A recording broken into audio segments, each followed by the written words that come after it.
ఘర్ వాపసి ఇది నిజంగా భారత్కు రిలీఫ్ ఇచ్చే వార్త. ఆపరేషన్ సింధూర్లో భారత్ చేతిలో చావు దెబ్బతిన్న పాకిస్తాన్ ఇక దుస్సాహసాలు చేయలేకపోతోంది. మన జవాన్ని తిరిగి అప్పగించింది. దానికి సంబంధించిన బ్రేకింగ్ మనకి ఈ బులెటిన్లో ముందుగా అందుతోంది. భారత్కు పెద్ద దౌత్య విధేయంగా దీన్ని చూడాల్సిన అవసరం కనిపిస్తోంది. భారత్ జవాన్ని పూర్ణం కుమార్ షాని వదిలిపెట్టేసింది పాకిస్తాన్. అటారీ వాఘా బోర్డర్లో అప్పగించింది పాక్.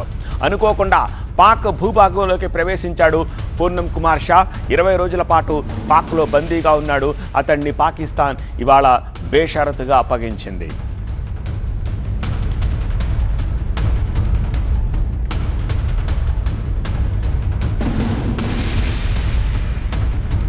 పీకే షాని ఇవాళ అటారీ వాఘా బోర్డర్లో పాకిస్తాన్ ఎటువంటి షరతులు లేకుండా అప్పగించింది. ఇది ఒక రిలీఫ్నిచ్చే వార్త.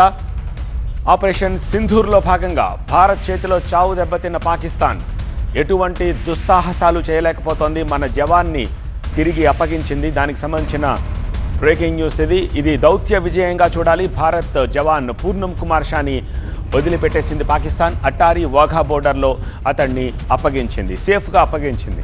అనుకోకుండా పాక్ భూభాగంలోకి ప్రవేశించాడు పూర్ణం కుమార్ షా. 20 రోజుల పాటు పాక్లో అతన్ని బందీగా ఉంచారు. ఈ దౌత్య విజయంతో అతన్ని అటారీ వాఘా బోర్డర్లో భారత్కు సేఫ్గా అప్పగించారు.